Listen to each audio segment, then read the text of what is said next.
ETF index mutual funds నేర్చుకుని stock మార్కెట్లో రాణించాలనుకుంటున్నారా? వెంటనే ఈ నెంబర్కి కాల్ చేయండి.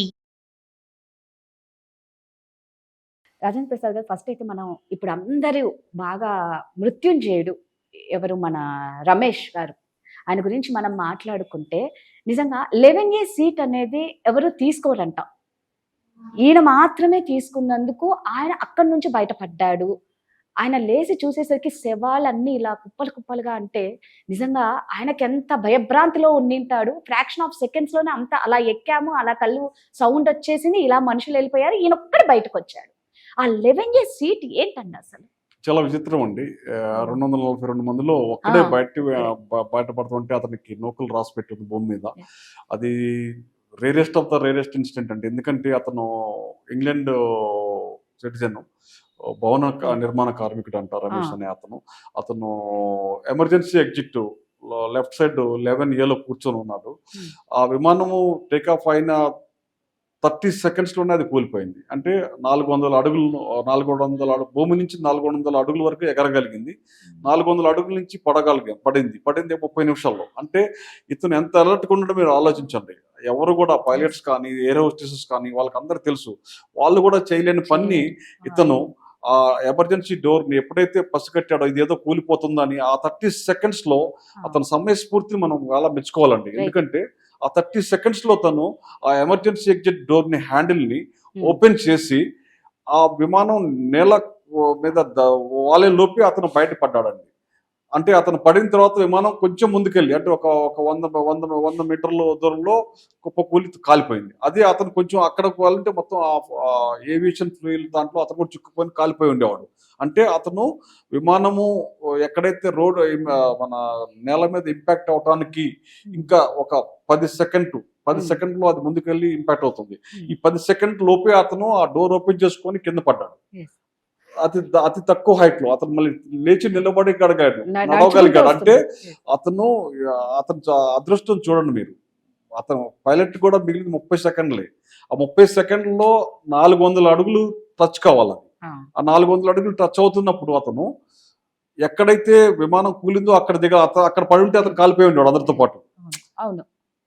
దానికి ముందు ఒక 3-4 సెకండ్ల ముందు ఆయన ఆ ఎమర్జెన్సీ 11A పక్కన ఉన్నటువంటి ఎమర్జెన్సీ ఎగ్జిట్ డోర్ ని ఓపెన్ చేసుకొని, అది కూడా భూమి తక్కువ ఎత్తులోనే, జస్ట్ మీరు అనుకోవచ్చు ఒక 20 అడుగులో 15 అడుగులో ఉంటుంది అంతే. 15 అడుగుల నుంచి జస్ట్ దూకాడు. ఈ 15 అడుగులో విమానం కొంచెం ముందుకెళ్ళి కూలిపోయి తర్వాత మంటల్లో చిక్కుపోయింది. అంటే నిజమైన అదృష్టం అంటాడు ఆయన. ఇట్లాంటి జరగటం చాలా రేర్ అనమాట. అతని సమయస్ఫూర్తి, అతను ఇమ్మీడియట్ గా రావటము అన్ని కలిసి వచ్చినాయి అతనికి. మిగతా ఏ పాసెంజర్ కూడా ఆ విధంగా చేయలేకపోయాడు. కరెక్ట్ అండి. ఇప్పుడు మామూలుగా మనం సౌందర్య గతంలో చూసుకుంటే, సౌందర్య ఫ్లైట్ ఇలాగే బెంగళూరు అప్పుడు ఎలక్షన్స్ టైంలో ఇలాగే ఫైర్ యాక్సిడెంట్ అయిపోయింది. అంటే ఇలాంటివన్నీ ఎక్కువగా టేక్ ఆఫ్ ల్యాండింగ్ టైంలోనే ఎందుకు అవుతాయండి? అప్పుడు తనకు కూడా ఇంకా ల్యాండింగ్ అయ్యే టైంలోనే కదా ఇలా కాలిపోయింది పాపం తను కూడా. అవునండి, జక్కు రేట్ ఫీల్డ్ లో సౌందర్య గారిది అప్పుడు జరిగింది ఎలక్షన్ క్యాన్వాసింగ్ కోసం. అప్పుడు ఆమె వస్తూ కూలిపోయిందండి. ఎప్పుడు టేక్ ఆఫ్ ఫ్లయింగ్ లో అంటే రెండే ఇంపార్టెంట్ అండి. పైలట్ ఒక అతి కష్టమైనవి, అతి క్లిష్టమైనవి టేక్ ఆఫ్ అండ్ ల్యాండింగ్. అది మాత్రం పైలట్స్ క్షణాల్లో డెసిషన్స్ తీసుకోవాలి. ఎందుకంటే ఆగి ఉన్న విమానము క్షణాల్లో అది లేచేసి కొన్ని 100 కిలోమీటర్ల స్పీడ్ అందుకుంటాయి. ఎందుకంటే మామూలుగా భూమి మీద ఉన్నప్పుడు అది 10 km/h నడుస్తూ ఉంటుంది. అట్లాంటి 10 km/h నడుస్తుంది. విత్ ఇన్ సెకండ్స్లో అది 500 km/h, 10,000 km/h, తర్వాత హైట్, ఇవన్నీ.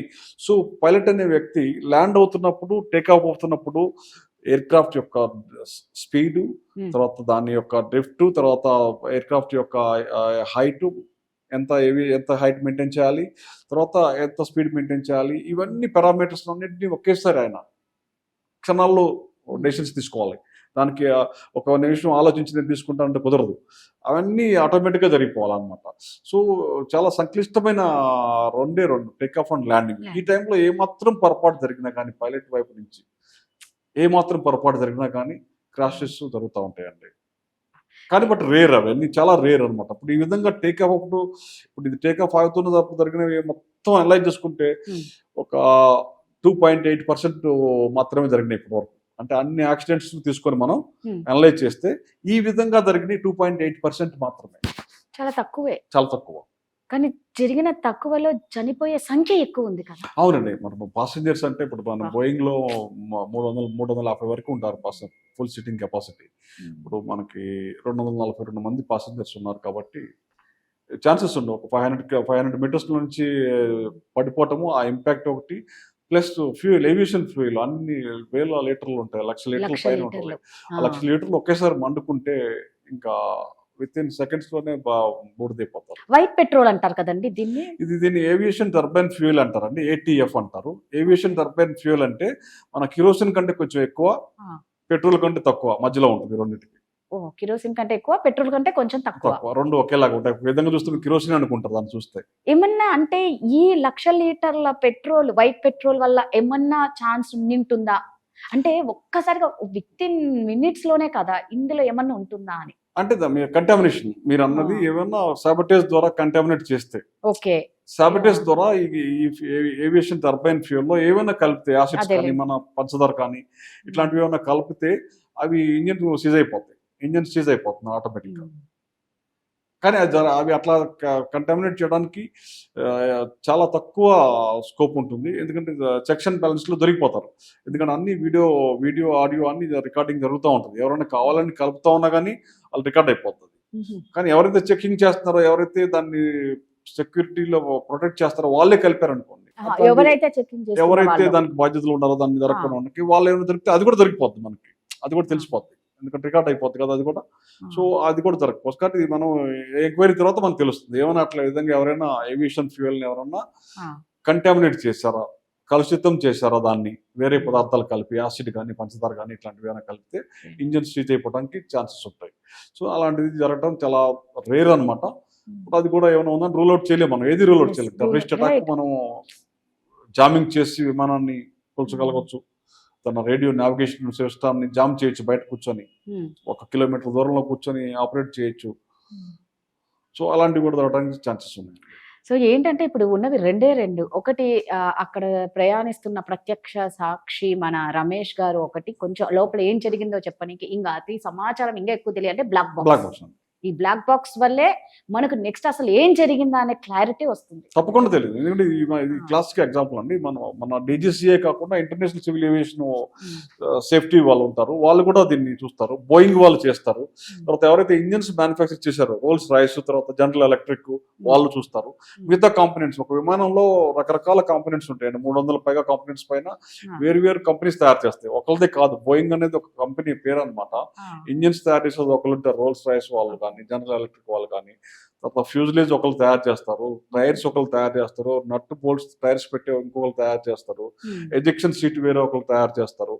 ఇలా వేరియస్ కంపెనీస్ అవన్నీ standard checks, quality control complete గా 300% చెక్ చేసిన తర్వాత వాటిని వాడతారండి. అన్ని టెస్ట్ చేస్తేనే ఇంత దారుణంగా ఉంది అంటే మామూలుగా అంటున్నానండి. ఇప్పుడు మామూలుగా దాన్ని ఆ ఫ్లైట్ ఎక్కిన వాళ్ళు ఎన్నో ఆశలు, ఫ్యామిలీస్, పిల్లలు చదువుకోనికి అన్నట్లు బిజినెస్ ఎంటర్‌ప్రెన్యూర్స్, మన గుజరాత్ మాజీ సీఎం, అది ఎంత విచిత్రంగా ఉందంటే ఆయన ప్రతి వెహికల్ పైన 1206 అని ఉంటుంది. 1206 ఆయన చనిపోవడం కూడా 1206 జూన్ 12. అసలు ఏందండి అది?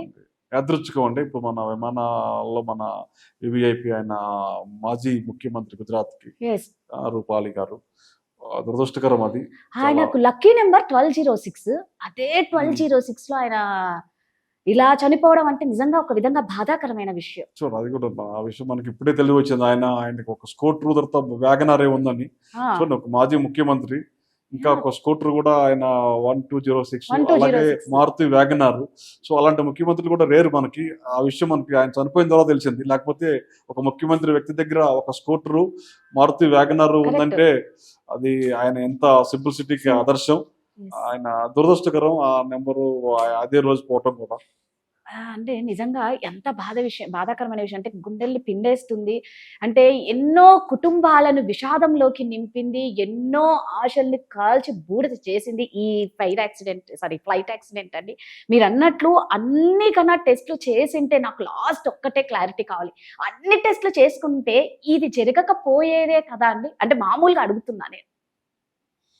అంటే ప్రతి ఒక్కరికి ఏంటి అంటే మెయింటెనెన్స్ లేదు, మెయింటెనెన్స్ అంటే సర్వీసింగ్ లేదు, సర్టిఫికెట్ లేదు, లేదు, అట్లా కుదరదండి. ఇట్లా ఎట్టి పరిస్థితులు ఛాన్సే ఇవన్నీ లేదండి. లేదంటారు. ఛాన్సే లేదండి. నేను చెప్తున్నాను కదా, ఏ ఒక్క టెస్ట్ జరగకుండా, ఏ ఒక్క సర్టిఫికేట్ లాగ్ బుక్ లో ఎంట్రీ కాకుండా విమానం ఎగరటం అనేది కుదరదండి. ఎట్టి పరిస్థితుల్లో అది జరగదు. అది మీరు అంటున్నాండి, ఇవన్నీ జనాలు ఏంటంటే తెలిసి తెలియక ఏదో అంటుంటారు. ఈ ఏవియేషన్ లో మాత్రం ఎట్టి పరిస్థితుల్లో అసలు ఏ మాత్రం కూడా జీరో ఎర్రర్ సిండ్రోమ్ అండి. జీరో ఎర్రర్ సిండ్రోమ్ అంటే అన్ని విధాల, ఈవెన్ రన్వేలో కూడా ఎవరైనా రన్వే క్రాస్ చేసినా కానీ ఆ టైంలో స్ట్రింజెంట్ పనిష్మెంట్ ఉంటుందండి. అది ఎవరైనా కావచ్చు, దాన్ని మొత్తానికి రన్వే అధికారి కూడా కావచ్చు. కంప్లీట్ ఎవరు కూడా రూల్స్ ఫాలో కాకపోయారంటే సివియర్ పనిష్మెంట్స్ ఉంటే ఆ ఎయిర్లైన్స్ కానీ దానికి లైసెన్స్ క్యాన్సిల్ చేస్తారు.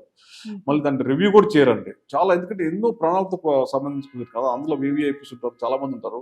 ఈ ఏవియేషన్ లో అనేది మిస్టేక్స్ జరగడం అనేది చాలా రేర్ గా ఉంటుందండి. మీరు అన్నట్టు హ్యూమన్ ఎర్రర్ కావచ్చు, మెటీరియల్ ఫెయిల్యూర్ ఏమైనా కావచ్చు, తర్వాత టెర్రరిస్ట్ అటాక్, సాబటేజ్ కావచ్చు, ఫ్యూయల్ కంటామినేషన్ కూడా త్రూ సాబటేజ్ జరగడానికి అవకాశం ఉంది, బర్డ్ హీట్, తర్వాత వెదర్ ఫ్యాక్టర్. ఈ 5 ఫ్యాక్టర్స్ లో ఏదో అవ్వచ్చు. మనకి ఒక వారం 10 రోజుల్లో ఏదో కరెక్ట్ గా తెలిసిపోతుంది మనకి. సో ఒక 1 వీక్ 10 days అయితే మొత్తం అన్ని బయటికి వస్తాయి. ఇంకా టైం బాగుంటే అంతకు ముందే కూడా వస్తాయి. సరే, ఏమైనా కానీ ఈ ప్రమాదంలో చనిపోయిన వాళ్ళందరూ ఆత్మశాంతి చేకూరాలని, వాళ్ళ కుటుంబ సభ్యులకు అంతా తట్టుకునే శక్తి, ధైర్యాన్ని ఇవ్వాలని ఆ భగవంతుని కోరుకుంటాం. Thank you. నమస్కారం అండి.